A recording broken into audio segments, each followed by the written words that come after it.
बात तब की है जब मैं हिमाचल में रहा करता था मेरे दोस्तों ऋषि, जॉर्डन और केशव के साथ।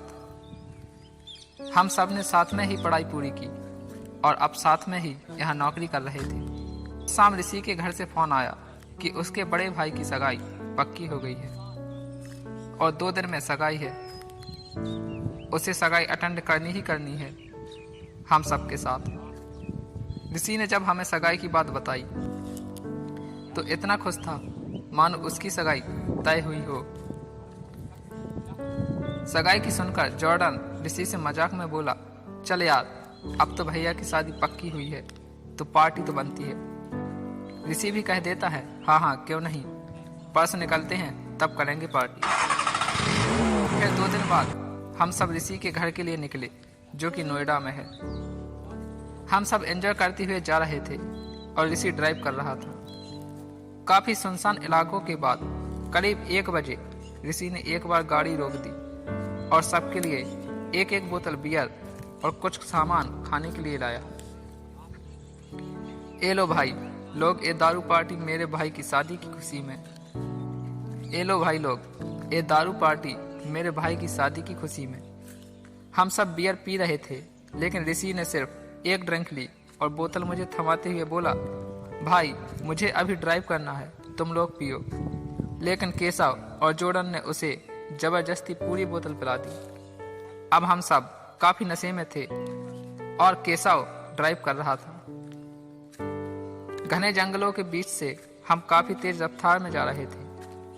जॉर्डन और ऋषि डरावनी बातें कर रहे थे और कह रहे थे कि 40 साल पहले यहाँ एक लड़की का मर्डर हुआ था। हम सब उसकी बातों पर हंसने लगे। तभी अचानक पता नहीं हमारी गाड़ी के सामने जाने कहां से एक लड़की आ गई।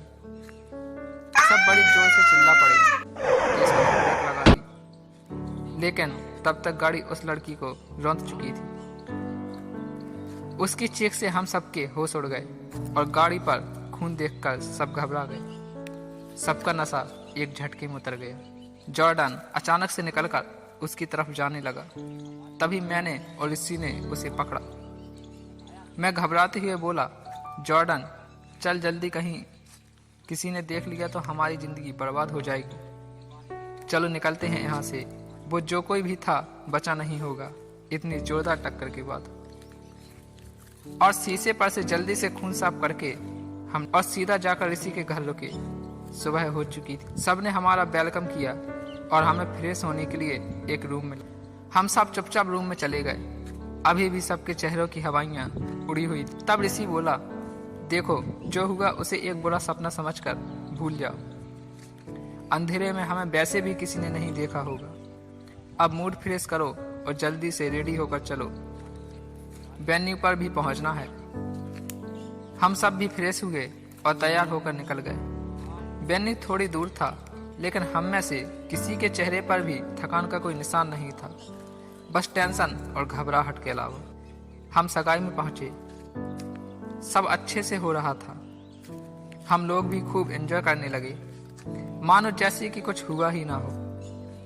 फंक्शन खत्म होते होते शाम हो चुकी थी और हम सब थकान के मारे मरे जा रहे थे। ऋषि काम में थोड़ा बिजी था तो हम तीनों घर के लिए निकलने के लिए जैसे ही गाड़ी में बैठे सबके फोन एक साथ बजे। जॉर्डन तो बैठते ही सो गया और केशव ड्राइव करने के लिए बैठा था तो उसने भी कुछ ज्यादा ध्यान नहीं दिया। थोड़ी देर बाद मैंने फुटेज देखने के लिए अपना फोन निकाला। तब उसमें एक मैसेज पड़ा था। मैंने मैसेज खोला और उसे पढ़कर मेरी नींद गायब हो गई। मैं पसीना पसीना हो गया। मैंने केशव से उसे उसका फोन चेक करने के लिए बोला।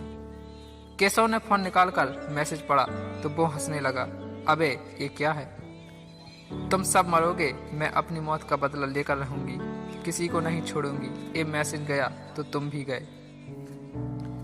ये सब उस ऋषि का काम होगा। तू क्यों इतना घबरा रहा है? मैंने तो डिलीट कर दिया, तुम भी कर दे।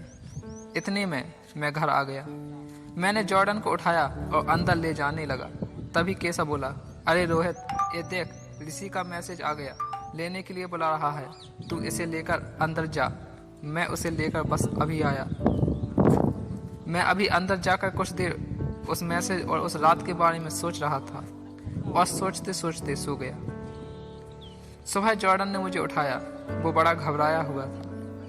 वो रोते हुए बोला कि रोहित, केसा और ऋषि अब तक नहीं लौटे, पता नहीं कहाँ गए। मैंने, जॉर्डन ने और ऋषि की फैमिली ने केसा और ऋषि को कई दिनों तक ढूंढा, लेकिन कोई खबर ना मिली।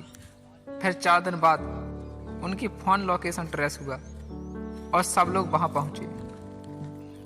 वो वही जगह थी जहां इस सब की शुरुआत हुई थी।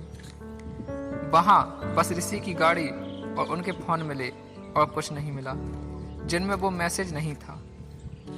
आज 10 साल बाद भी उसकी तलाश जारी है और वो मैसेज आज भी मेरे और जॉर्डन के फोन में है, जो अब भी हमें उस भयानक रात की याद दिलाता है। कहानी सुनने के लिए आप सबका धन्यवाद। अगर कहानियाँ आपको पसंद हो और आप और भी कहानियाँ सुनना चाहते हो तो आप हमारी चैनल स्टोरी टेलर लव को सब्सक्राइब कर सकते हैं।